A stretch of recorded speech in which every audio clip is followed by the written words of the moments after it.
Donc aujourd'hui, on va créer une application. Vous allez créer une application. On va le faire ensemble d'abord. Création d'une application avec un formulaire. Donc mode graphique et formulaire. Donc en fait, on a Visual Studio 2019. On va créer un nouveau projet. Ce nouveau projet, bien sûr, ce sera en C Sharp. Plateforme Windows cette fois-ci. Donc on peut choisir différents types de plateformes. Nous, on garde la Windows et le modèle bureau. On peut faire jeux vidéo, etc., etc. Donc on a plein de choses. Et nous, on garde le bureau. Ici, l'application, on prend des frameworks, donc .NET, ça c'est très important. Donc on sélectionne, on fait suivant. Donc là, ça va être, on va l'appeler connexion. Ici, le nom du projet, hein, et puis dedans, en fait, là, c'est pour en fait mettre le répertoire où il y aura donc notre application. Donc c'est le répertoire d'origine, on peut bien sûr sélectionner un autre type de répertoire pour sauvegarder, une clé USB ou autre. C'est à vous de voir. Donc, ça prend un peu de temps pour créer l'application. Tout dépend bien sûr de la vitesse de la machine. Donc en fait, je vais partir sur l'explication globale de l'environnement C Sharp, de Visual Studio, pardon, pas C Sharp, mais c'est Visual Studio.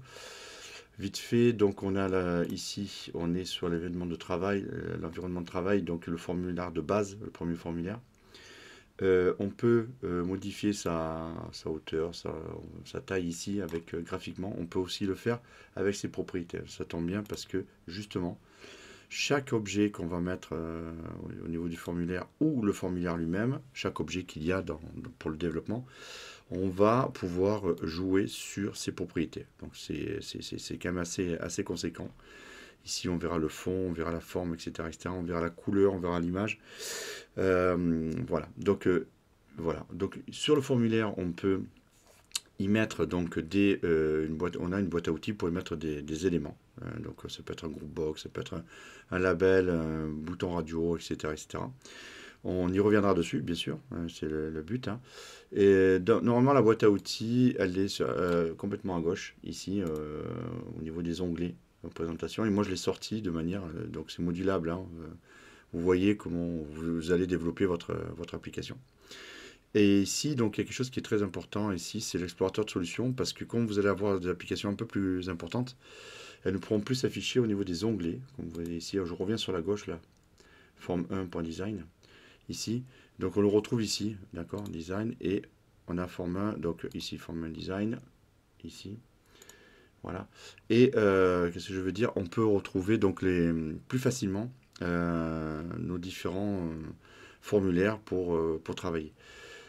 Là, on vient de le voir, lorsque un objet, on veut le paramétrer, on peut le faire donc soit par les propriétés, soit aussi au niveau du code. Donc par exemple, si je double-clique au niveau du formulaire, ben, je rentre dans le code du formulaire. Alors là, bien sûr, on peut se dire on est perdu. Pas du tout.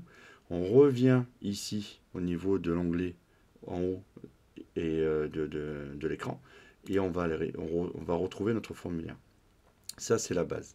Alors notre formulaire, il a notamment un nom qui s'appelle forme 1 ici et on veut changer déjà son nom. Déjà pour savoir un petit peu, bon, après on changera sa couleur, etc., etc. On verra ça plus avant. Donc, on va sur la propriété du formulaire déjà et on veut changer son nom. Alors, ne pas changer dans name. Non, name, c'est vrai qu'il y a une relation en français-anglais. Le name, ça va être pour des noms, oui, très bien, mais que l'on va se servir en fait pour programmer après et pour agir sur l'objet. Donc ça, c'est encore autre chose. On peut le garder forme 1 comme ça. Et nous, on va aller sur texte. Ici, on descend. Alors, vous pouvez soit lister par ordre alphabétique, soit par catégorie, ici. Moi, je le fais par ordre alphabétique, ça me permet de mieux me repérer. Enfin, chacun fait ce qu'il veut. Voilà. Donc là, ici, on peut marquer fenêtre connexion et on fait entrer. Donc ici, fenêtre connexion va apparaître ici. On ne le voit pas très bien parce que c'est un peu, bon, voilà, c'est pas une évidence totale.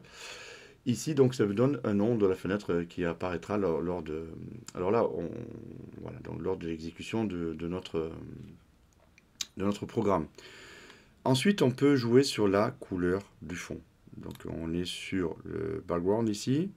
On peut jouer ici sur personnaliser, par exemple, voir une couleur, voilà, ici, ou alors personnaliser plutôt vers le bleu, etc., ou etc. Donc, si on veut modifier la couleur, c'est relativement simple. Maintenant, on peut aussi mettre une image. Ici, vous avez juste en dessous, ici la propriété de la fenêtre, hein, des fenêtres, etc.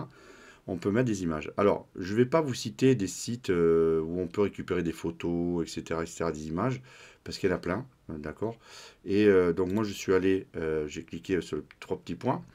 Je vais ressources locales, je vais importer et je vais aller chercher dans Labo.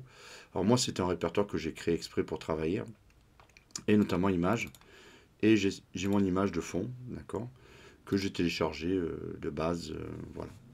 Donc cette image de fond, je fais OK. Donc là, on voit que l'image, elle n'est pas géniale parce qu'elle se répète. On voit que c'est répété. Donc la configuration de cette image de fond, je vais la trouver ici. Il y a Title, ici.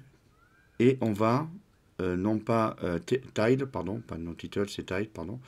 On peut le centrer. Voilà, l'image est centrée, mais c'est pas terrible. Et on choisit ce qui nous intéresse. On peut zoomer, on peut, etc. Et nous, on va faire le stretch. Voilà, donc ça nous permet d'avoir une image à peu près correcte. Voilà, donc on peut avoir notre image. Autre chose pour démarrer notre petite application qui commence à avoir un look sympa, c'est de mettre une icône ici. Donc on va, vous voyez qu'en haut à gauche vous avez une icône. Donc on va remonter, on va redescendre pardon, ici. Et on a icône ici, qu'on peut choisir avec les trois petits points ici, comme l'image pareil. Ici, pardon, voilà. Et on va dans Labo, ben, c'est mon travail où je travaille en fait, et on va dans icône. Alors je suis allé dans les icônes en fait de sécurité, etc. Voilà, c'est plus sympa d'avoir une application, enfin ça fait plus pro d'avoir une application avec une icône. Voilà. Donc ça permet maintenant, ce qu'on peut faire, c'est démarrer en fait l'exécution de notre programme. Il va compiler, on voit dessous, chercher les erreurs. Donc ça va nous servir après pour justement revenir sur des erreurs, etc. Là, moi j'ai un antivirus qui me permet chaque fois que comment dirais-je, que je lance une compilation, une exécution, en fait, il va vérifier. Et vous voyez que quand on lance ici une exécution, ici vous avez la charge du processeur, etc. Alors du coup, je peux, hop là, voilà. Donc mon application, j'ai bien ma fenêtre de connexion, voilà. Et j'ai bien ma petite icône ici de mon application, bien sympathique, bien jolie. Voilà, et on a bien le fond ici de l'application. On peut fermer, on peut agrandir, bien sûr. On peut réduire, on peut redimensionner notre application et on peut aussi la fermer. Donc du coup, si on ferme l'application, on revient. Il y avait une autre façon, on peut redémarrer. Alors ça va beaucoup plus vite parce que c'est surtout la première fois qu'il compile ici qui va prendre du temps. Et on voit bien que notre application elle est ici. Vous voyez que l'icône en bas indique que notre application est ouverte. On va la descendre. Et on peut arrêter l'application avec en haut le petit carré rouge. Voilà, ce sera tout pour aujourd'hui. Donc voilà, je pense que c'est largement suffisant pour démarrer une petite application bien sympathique. Voilà, on verra après pour agrémenter tout ça avec les zones de saisie, etc., etc. Allez, au revoir.